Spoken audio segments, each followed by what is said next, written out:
Welcome to Smart Franchising with FranSmart. I'm Dan Rowe, and I've masterminded the ascent of local favorites to global dominators. This isn't your usual get-to-know-you chat. We're diving deep. We're revealing the raw truths about franchise wealth building. With over 30 years in the trenches, I'm spilling it all. If you have an appetite for unfiltered tales and the hidden blueprints of franchise prosperity, buckle up. We're diving in.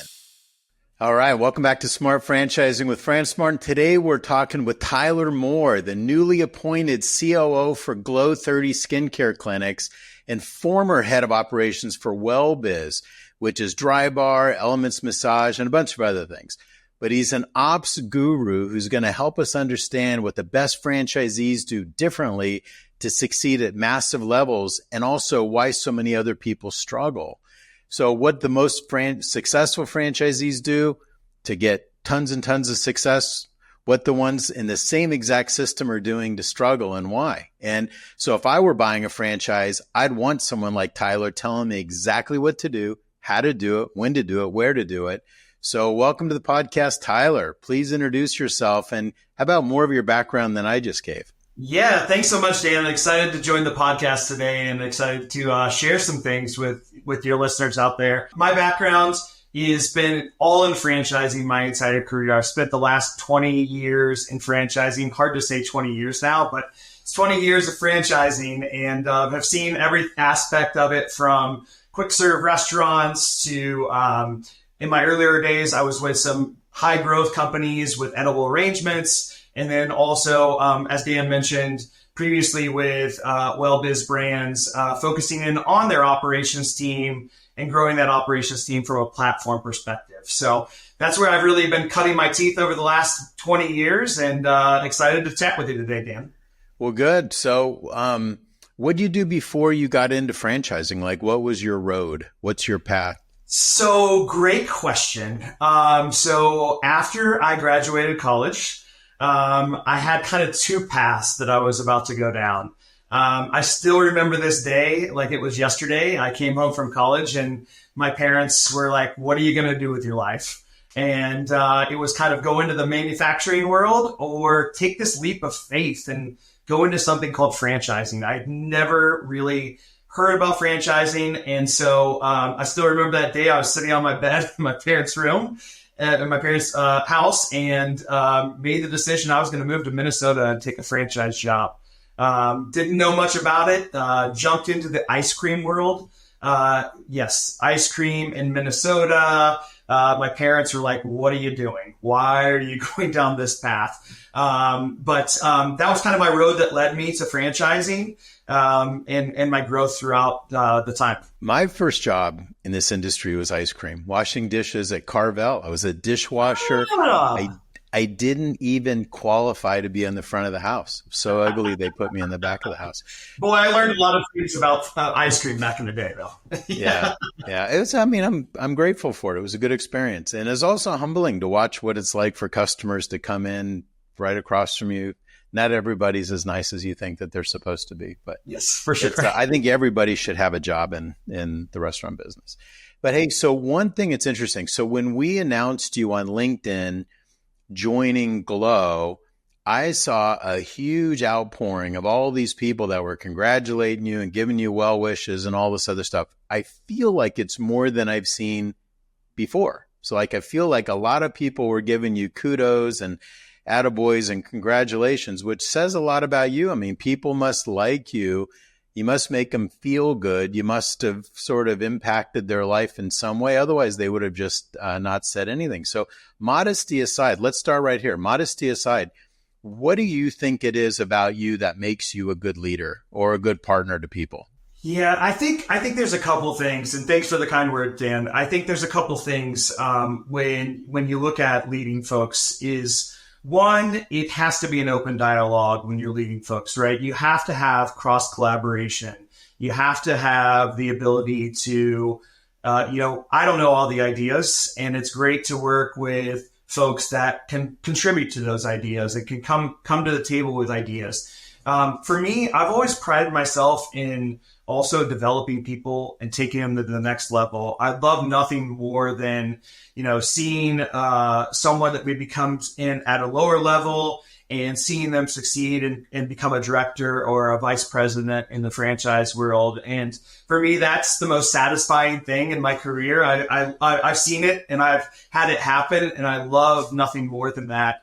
And I've had the great opportunity to work with some amazing people over the years. Some amazing people in the franchise world that really, truly care about franchisees. And that makes it a little bit easier too. Good. Well, I feel lucky that we have you, and I hope not to see you being posted at someone else's website. So I'm going to do my part to make sure that doesn't happen. So let's talk. I mean, this whole podcast is about succeeding in franchising, being a wealthy franchisee, successful franchisee. And like me, I didn't come from a lot of money. And I know a lot of really successful, massively successful people in franchising started off modestly. So let's get into it. What do you think it is that makes franchisees successful? Not everybody should be a franchisee. Yeah, no, I totally agree with you. Yes, definitely not everyone should be a franchisee. And I think, when I look at success of a franchisee, I think it encompasses a couple things. One, for a franchisee, they got to be passionate about their business. They've got to understand their business. They've got to understand the ins and outs of their business to where every day they live it and breathe it from a franchisee's perspective. They buy into the vision. They understand, kind of overall what that vision is. I think, other advice for franchisees when you're getting into a franchise is make sure you're following the playbook. These playbooks were developed for a reason. And I know oftentimes I've had many conversations over the years with franchisees. When times start to get a little tough, right, you have a tendency to veer off from the playbook. And that playbook is there for a reason. And it's really, really important that you follow that playbook. I think franchisors can do a better job scrubbing prospects in a way that makes them, let me just turn this off, in a way that makes them know whether or not this is the personality trait of someone who should be a franchise. Because it never ceases to amaze me. People buy these territories, they sign up for a brand, they buy these territories, and almost the minute that the check clears, they're starting to talk about what they change about the concept or how they do it themselves. Or the franchisor says, hey, at this, hire this kind of person, do this kind of thing. And they wind up doing something different. And I don't understand it. It's like they know better. Then it's like, well, if you did, why don't you do your own concept? Yeah. And I think part of that is just naturally with franchisees. Most of them are entrepreneurs, right? They want to be semi-entrepreneurish. And, that's the natural tendency of a franchisee to jump in and make those changes. But it's so important to follow that playbook and, do that. And I think the other thing, Dan, that from a franchisee kind of advice standpoint that I would say is, any franchise that you are looking to get into or be a part of it is, are you willing to spend that first 6 to 12 months in the business? Are you willing to get your hands dirty? Some of the most successful franchisees that I've seen over the course of my years are the ones that get in there for the first 12 months. They know everything about the business. They have no one holding them hostage down the road, and they're not just turning over the keys to someone for a huge investment. Yeah. And I want to smack these brokers who are marketing franchises like they're passive. You get some of these brokers and on their ads and in their social feed, they're like, for a passive, it's like an ATM machine. All you do is plug it in. It just spits money at you. And that's not true. It's a grind. It's worth it. But it's a grind. Just like you said, 6 months, I might even say the first 2 years, you've got to be some degrees of hands-on, from very hands-on. Then you got to build your team, and you sort of have to be redundant with your team, because what happens if they don't work out? And then, as you go to open up your second site, third site, there's a lot. You got to be hands-on and committed. But once you get past sort of 3 units or 4 units and you've got a company, now you can be macro as long as you keep an eye on day to day. But talk about that. And talk about some successful franchisees. What are some of the things you think that they do right? Yeah, I think there are some core things that franchisees, when you look at success, one is the franchisee is hyper focused on their numbers. They understand their numbers in and out. They understand the conversion, attrition, net member growth. They can tell you that, but not only can they they speak that language, but their staff can speak that language. I think that's often in franchising sometimes where I see a bit of a disconnect where, the franchisee understands kind of where they're going, but the franchisee's employees may not understand necessarily where things are going.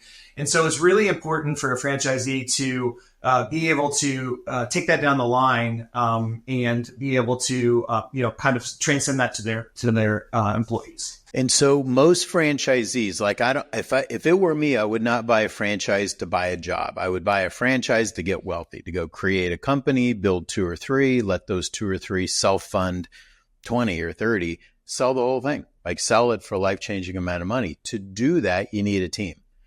So any tips from you, like when you think back of all the franchisees that you've had, yes, they're a franchisee of a brand, but they also have their own company. Like any tips on creating the right culture, attracting the right people, paying up? Like, I don't know how people think that they're going to get extraordinary results underpaying and people, Yeah. That's a great question, Dan. I think there are a couple things there is, what I've seen some of the most successful franchisees do to develop a great culture in their location is oftentimes listening to the employees. I know that seems a little bit crazy, but, some of the most successful franchisees that I've worked with over the years go spend the time in the back of the locations. They talk to the employees. They get a good understanding of their families and how things working in their lives. And like, that's a super, super important thing to build culture. And to your point, Dan, like a lot of folks can go from business or from job to job, and paying up and paying that top dollar really does make a difference. I think it's the combination of the culture and the location. Also, the dollar amount that you're paying for the employee. Yeah, I always say you have to staff for the sales you want because you can't do $1 million with a $500,000 team. Yep. And then you have to staff for the company that you're trying to build, right? Like everyone's like, well, I don't have to pay that much. I could do their job. It's like, well, then you're going to do their job. You're going to paint yourself into a corner and you don't really have a company. You've got a job, which is worse. It's worse than actually buying a job because a job you can quit. If you buy a franchise and you're in a franchise agreement, you personally sign the lease, you can't quit. You're stuck. So I often tell franchisees, look, we're married for 10 years. And so that is part of the agreement, right, that we have. And you gotta make it work. So how about the economy today, 2024? I mean, obviously you went through COVID like I did. That was a lot of fun. Yeah. What about the economy, attracting people, any headwinds, like anything tougher? Is there any reason someone couldn't succeed today like they could last year or last decade? No, not at all. Not at all. I think that, for the most part, in the franchise world, things have settled down from what we all dealt with COVID. And, I think that there are a lot of opportunities out there for people in general. When I think about overall, the franchisor model, et cetera, like it is important that you stay tried and true to exactly what you believe in and along those lines. So like that's really important. Yeah. Okay. And then just to round out the whole franchisee thing, like you would be an amazing franchisee because you know how to build people, you know how to follow systems. If you were buying a franchise, pick any brand, I don't care what it is, but how would you ensure that you were going to be successful? Like one of my tips is I'd find the most successful franchisee in the system and I'd do what they did. Yes, that is a great one, Dan, for sure, is following in the footsteps of someone else. Absolutely. And get a good understanding of what they have accomplished. I've had franchisees that have 10, 15, 20 locations. And as a new franchisee coming in, that is absolutely something that you want to be able to do is to learn from them. I also, not only from a most successful franchisee, but I also think it's important to collaborate with other franchisees in the community to make sure that you understand, some of the pitfalls that they've already went through. There are war stories that franchisees could tell you as you're a new franchisee getting into the system, and so I would reach out to as many of those franchisees as possible, not just only the successful ones as well. Okay, good. I mean, that's the name of the game. And franchisors, this is going to lead right into, now we're going to talk about franchisors. But one thing I'm amazed at, franchisors don't understand their success comes from their franchisee success, not the other way around. You feel like these franchisors act like their franchisees are lucky to be there. And it's like, are you crazy? They're prepaying you to come in. They're paying you to stay. They just signed a personal guarantee clear across the country to go plant a flag for your brand. It's like, all you have to do is not frustrate them, but franchisors still do. Yeah. Yeah. I think it's a tendency, right? As for a franchisor to not have those open lines of communication. I mean, for me, one of the most important things is open lines communications with your franchisees. I think, from a franchisor side, if you're looking at it from that perspective, is creating those open lines of communication and collaboration. As a franchisor, you don't know everything. Like, there are things that you learn from franchisees, and this is a relationship business, and that is exactly how you get a lot of things across the line. Is really working through that partnership with your franchisees. That's kind of one of the biggest things. The other thing I would say, Dan, too, is that for a franchisor side, oftentimes things are looked at from the ivory tower, right? Like, hey, this looks good on paper. Like, yes, this is going to work. Franchisees are going to love it. But you also have to, from a franchisor, run through the practicality of it.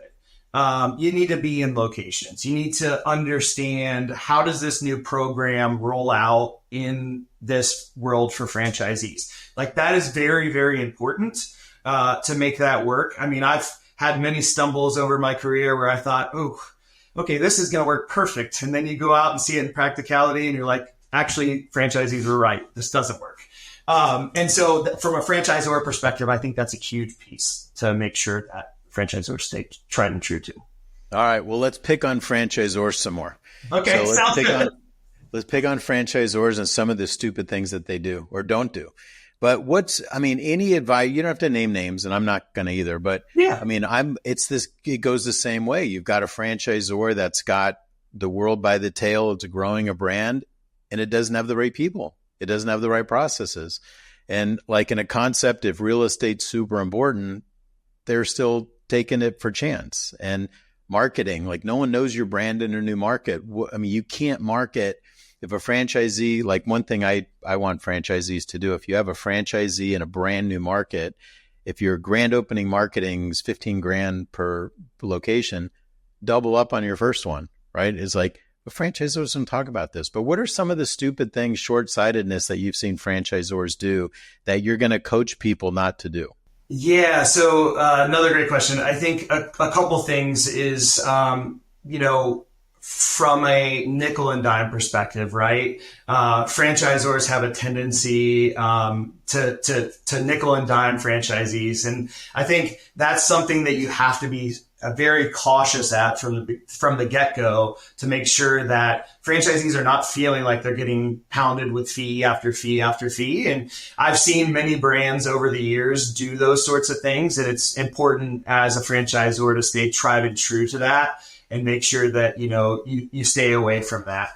I think a couple of the other things is, like I mentioned already, is just making sure that in practicality things roll out, but also from a franchisor perspective, it's making sure that the franchisor has the right people in the right seats at the right time. And I think that's important along the way, is to identify the spots that you need inside of your organization and act quickly on those. Franchisees love to see the build, and they love to see the build up of that corporate staff. And that's ultimately something that franchisors should know.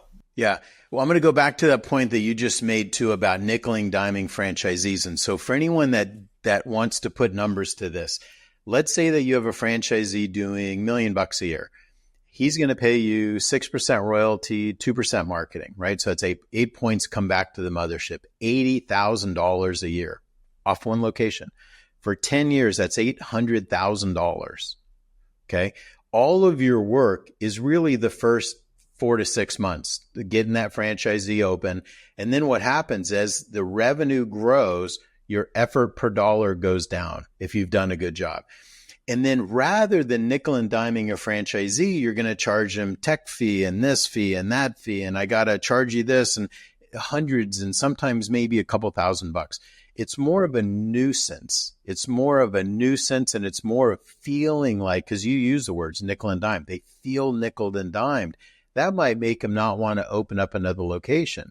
And so you're really trading hundreds or maybe thousands of dollars for $800,000. Like you're trading thousands of dollars for 10 times more. And that's really where like all the money for a franchisor is, so many of them think all the money's in the upfront franchise fee. It's like, no. Give away the franchise, right? Pay the broker, do whatever you have to do to get the right franchisee. That's another thing. You get a one-time $40,000 fee or $800,000. Like which one's better? Focus on the royalty. But they don't do that. So what are some examples of how franchisors ought to focus more on that? Yeah, I think there are, make no mistake, there are definitely fees, and there are things that franchisors have to charge. And right, it's sometimes a pass-through cost. I think that you have to ask yourself some of the things that you said already is this going to get me to the next level with my franchisees? Is this going to, am I kind of stepping over those pennies? Or those dollars pick up pennies, the saying. But that's ultimately, kind of what you've got to ask yourself as a franchisor, and putting those things into place is key. At the end of the day, your franchisees have to want to build more, right? So want to build. So go back to that $80,000, $800,000 example. That's for one unit. If that franchisee gets up to 10 units, he's going to be paying you, $800,000 a year, $8 million, right? So it's like focus on that. And so some stupid things I've seen. I actually know franchisors who sell territories. In their agreement, part of what they're supposed to do for the franchise fee is actually go out and look at the real estate. Like you need to have, if you're in the restaurant or retail or fashion, real estate matters. Like everything about it matters. And so you need to go look at it. But I've had franchisors, I know franchisors who sell territory and then just approve a site based on someone sending them a brochure. And then the franchisor's like, well, but figured he's from the area. He knew he wouldn't send it to me if it wasn't a good site. And then the site crashes. And then guess what happens? Not only does that site crash, that franchisee doesn't build anymore. They signed up for 6 or 10 or whatever units. They don't build anymore. So, something stupid like real estate is like, go look at the site. Yeah, it costs you $1,000 to fly out and a day to fly out, but it's $8 million if they build 10 stores. Yeah. Yeah. And that's exactly the mindset you have to have. You want, as a franchisor, you want that franchisee to open one location, the next location after that. And those are some of the things that will really get you to the promised land from a franchisor side. Yeah. And then hiring. It's like, why would you cut corners and hire someone that's not helpful? Like you're the best hire, for GLO because you've already done this, right? So rather than, and that's kudos to GLO for stretching and bringing in somebody like you at this stage. But so many franchisors might say, I don't know about that. Let me go get someone lower, right? Well, then what happens is, it's misery for the rest of the franchisees, and they're not going to grow. So absolutely. Yeah. And it's like you said, it's bringing on the right people, like kind of what we discussed earlier a little bit, is bringing on the right people in the right seats that are needed for the job and time. As a franchisor, as you grow, there are places and times where you're going to have a need for different employees to join the franchisor. And it's making sure that you are picking those right spots as you grow along the way. Yeah. So let's talk about GLO. So GLO30. Why do you like GLO? Why did you accept the job? What is it about this place that made you move? Yeah. So first and foremost, as I went through the journey and got a good understanding of what GLO30 really stands for, Dr. Lamba and Dr. Singh, they really, really painted the vision of, what they want this to be in many, many years. And I think, the facial, world is such a growing industry right now. And Dr. Lamba, she has so many great processes and procedures. Franchisees are asking all the time, what's the next protocol? What else are we going to get? craving that. And that's what really sold me on coming over to GLO30. And, I spent the last 12 years in membership models and truly really believe in membership models. And, that's another from a membership model and a simplistic standpoint. I love the model from that side. I think as a franchisor, sometimes you have a tendency to start to create multiple different layers of memberships and all those things, and really staying tried and true to, some of those core memberships really sold me on GLO30.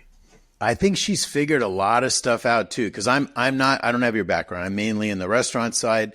And all of a sudden I come over here, and the first thing, honestly, that I noticed was the P&L. Like, they disclose the P&L on item 19. And I'm like, this P&L doesn't look like anything I've ever been involved with. And I've been involved with some really successful chains. And it's like, we're not even close, like, to her P&L. And then, so that's one thing. She's got unbelievable P&L, really great ROI, like better than anything I've ever had. But other things like employees, like, she doesn't have turnover. And then there's, within the facial world, there's this thing that, like, the service providers are prima donnas, and they'll leave and they'll take their customers. Like, she's thought through that too. Like, because they're on a membership, if they leave, the members still have to figure out the membership. So they just basically have a couple more visits to get you to remember why you like this place.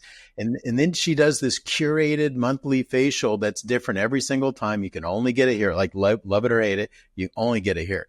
But it's like she overpays staff. She, even during the day, she has it that's open. They work 4 hours. The whole place shuts down for an hour. Right. And then they open back up. Like, she gives people an hour off. And it's not, sometimes, like in a restaurant, when people want to take a break and it's busy, you feel pressure to leave. She's like, we're shutting down. Like, we're open. We shut. So go, like, what are some of the weird quirks that you've seen here that happen to be brilliant business moves? Well, I think there are a couple things. Dr. Lamba and Dr. Singh absolutely treat their employees at their corporate locations very, very well. They truly care about, their employees. I actually last week happened to be in the Bethesda location. And so I got a facial from a esthetician that had been there since they started day one. And often in the beauty industry, with service providers, you often don't see service providers stick around as long as someone like that. It was really refreshing to the day they opened their studio, she had been there since then. And I think that's the key to success for her. And people really, really understand and want to follow Dr. Lamba's vision. I think that is huge. I hear it every day from franchisees, how much they appreciate all that she's putting into it and look forward to kind of the next steps. Yeah. And we have a lot of franchisees that are franchisees of other brands, right? So they're experienced, big franchise groups.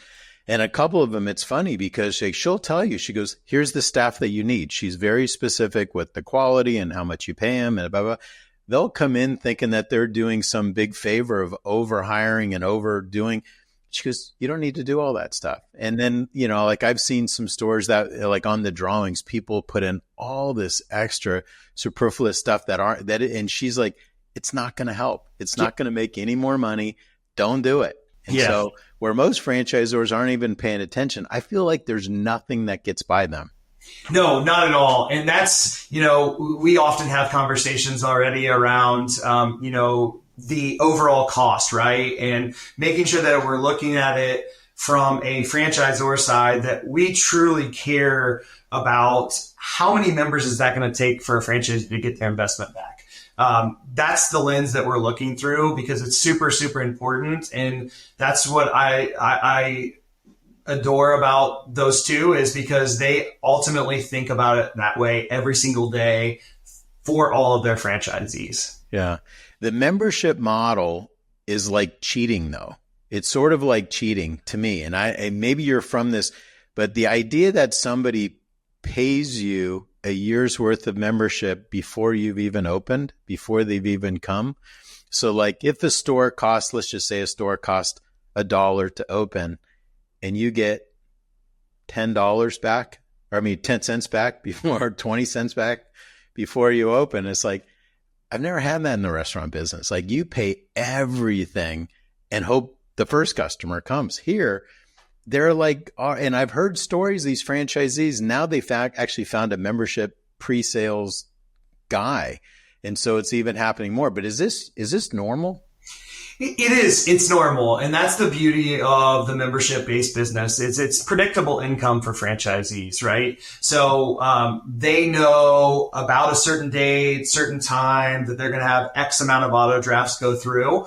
And it's really, really helpful from a cash flow management standpoint for franchisees to get a good understanding of ultimately, what do I need to get to my break even? That's a conversation that's super important to have with your franchisees, and getting them to that break even analysis based on your membership is key in the process. So yeah, it is very normal. I know it's kind of foreign sometimes for folks that haven't been in the membership world, but it's great. And then from a pre-sale standpoint, it's awesome to have those pre-sale memberships and have those deals before you open in a certain market to get people excited.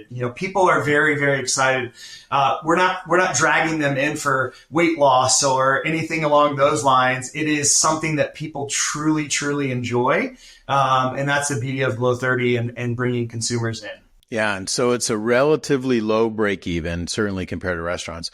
But anything above break even, it just rains money, it rains profit. So yeah, you guys are as fast as you can. You're not only getting them to break even, you're getting some of their CapEx back before it opens. So that's what I mean about cheating, and it's not fair compared to the restaurants. Like not only are we 2 or 3 times the cost to build, 2 or 3 times the number of employees on every shift, but we don't have anything like that. So how about for the franchisees? So we're only selling multi-unit deals. We sold 1 or 2 singles in the first month or 2. Both of those groups are now multi-unit. So like we don't have any single unit people. We only want multi-unit, 5, 10, 20 unit franchisees. I'm worried for any franchisee that signs up for 10 and then opens with a skeleton crew. Like they open with like whatever Dr. Lamba's labor cost is in a mature store year 4, if they're like, no, that's my labor number, because they're not thinking about there's going to be turnover, right? There's going to be turnover. Like you have to staff for the volume you want. And then the second layer is you have to staff for the company that you're trying to build. Because even if you get to the point where you're fully staffed for one store, what's going to happen when you go to your second store? You're going to start all over again. So you almost have to be like a little bit redundant and have a little bit of redundancy and a little extra padding, knowing that there's going to be fallout and knowing that you're going to need people to run 2 stores at the same time now. But what's any best practice from you about that? What should franchisees think about? I think opening that first store, like you said, Dan, it's definitely there's turnover. Like it happens in the service provider world where you're going to have that turnover. And so being prepared for that, overstaffing, making sure that, there may be some times where you have a conversation with a potential employee, but maybe it doesn't work out at that point in time. And so you need to keep your pipeline full. You need to keep your pipeline full of service providers that you're looking for. And that is ultimately a big piece of success here. And kind of getting things going. So, yeah. And then anything else about, how about marketing, for grand opening marketing? That's another one where I think if the company's from DC, but if you have a franchisee opening 4 states away, you can't do the same grand opening as Dr. Lamba's 6th location 3 miles away. Like you have to I forgot what our marketing grand opening is, if it's 15 or 20 grand. The first one should have 40 grand, then the second one 30, and then maybe lower so that you make up for it. But you have to make a lot of noise early on. You do. And I have conversations with our GLO30 franchisees. They're in the DC market metro area, and they have a little bit of hey, people know what's going on here. People are signing up for memberships. And to your point, folks that are outside of that DC, Maryland, Virginia area are really going to have to double down on some of that marketing. They're going to really have to focus in on a lot of the local studio marketing, getting into the communities. I think that's, I talk to franchisees a lot about this, and I think oftentimes the local studio marketing thing gets lost. And franchisees don't see the immediate impact of local studio marketing, but I think when franchisees are putting together their marketing plans, that's such an important, critical piece. During COVID, a lot of franchisees got away from that local studio marketing and it wasn't a thing, but pounding the pavement, getting out there, talking to people really, really matters in those markets that GLO30 is not at. The number one marketing thing any restaurant or a concept like this can do, the number one marketing tool is a good site. Yep. Right. Absolutely. If you pay the money to get, if you look, like I'm in Scottsdale, there are certain bullseyes here in Scottsdale, certain nodes that are just where everyone lives, workshops, entertains, and they're coming here. They're all coming by this intersection at some point. That's where you got to be. And even there, you have to have the site with on the right side of the street and the right visibility, and right. You got to be able to make a turn in and an easy turn out, especially a left turn out, which is important. Yeah. It's like people don't get it because you spend all your money marketing crappy sites. Yeah. And I think that's to your point. I think there are two things in the real estate world that you, as you're looking for real estate, that you really need to keep in mind is like you said, the high traffic areas and the places that people are going. And you really need to have an understanding of the analytics behind it. There's the analytics component, which is great on paper. And it kind of goes back to what I was talking about. Like, everything seems great on paper, but when you look at it in practicality, how does that actually function for a great space? And so it has to have that local flair to it as well. Get a good understanding of, kind of how things work in the local market. Yeah. And then some tools that every real estate person has nowadays that so few people know about, because they don't actually want to do any more work than they have to get you to sign a lease. But one of the things is AI, like Placer AI. So let's say GLO. Let's say GLO, we say, hey, we want to be in all of the Phoenix, Scottsdale metro. We want to be our customers when they're not at GLO, they're going to Orange Theory, or they're going to this nail place, or they're going to this haircut place, or whatever. You can actually have Placer tell you the busiest Orange Theories, the busiest hair places, the busiest this. Like, all those tools exist. Where the busiest whatever, and then that's where you go. And so many times, like, franchisees can get talked into a crap location without doing the homework. So yeah, think about that Placer AI. Like, I just did an analysis for one of our concepts for all the Scottsdale metro specifically. So it's like, we're only looking in these bullseyes. Don't show me anything else. And I actually had a broker brings me this map. He says, here's the top 10 trading areas you want to focus on. I have 4 brochures. All 4 brochures for locations were not in those top 10. And so not a surprise, right? we fired him. And he goes, well, there's nothing available in those markets. It's like, so that's reason to take a bad site. I'm going to be stuck with that bad site for 10 years. Yeah. So it's like, franchisees got to be careful about that stuff. And then once you have the site, you still have to over market on the first store in a new market, right? You have to overdo it and assume nobody knows and assume that they didn't hear you the first time. So you got to tell them another time and another time. Yeah, absolutely. You've got to be the mayor of your area, right? Like, you've got to, when you come out in the community, people see your GLO30 logo, like, that is important. And that is a big piece of it in local community. Good. Any other advice that you have for our franchisees to succeed? We want every one of them to open 1 or 2, build a team, and scale that to a dozen, 15, 20. And then someday someone's going to buy that from them, and it's going to change our life. Absolutely. Yeah, I think the biggest piece of advice for our franchisees at GLO30, I would say, is to stick to the processes. Also, stay hyper focused on your numbers. Know your numbers, and have your staff know the numbers. I think that is probably the most. I've over the course of my entire career, Dan, I can tell you some of the most successful franchisees share their numbers with their employees. And whether they look at it or not, that is different, but they're all marching to the same vision, and they understand that this place needs to make money for them to get paid, and for us to develop those additional locations. Well, GLO has two things. So they've already found an accounting firm that any franchisee can use. If they don't already have an accountant that understands this quirky kind of business, they have someone. And then the second thing, I know like when we were growing Five Guys, early on, every week we would share numbers. We would started off sharing sales so that everyone could look at each other's sales and secret shopper scores, because there's a correlation. Like the better a store is operating, the higher the volume and that stuff. And so we did that, and we basically would share the numbers, and it would do a couple of things. It would create some peer pressure to make sure people performed. But the other thing, if there was someone struggling and then they see everybody else kicking ass, or a lot of other people kicking ass, one, it made them feel better, more hopeful. And two, they could say, hey, what are you doing? Like, I noticed that your labor is really good, but your check average is still really high. What are you doing that I can learn from? So to your point, you got a lot to learn from your fellow franchisees, but that's something that you're going to control, Tyler's.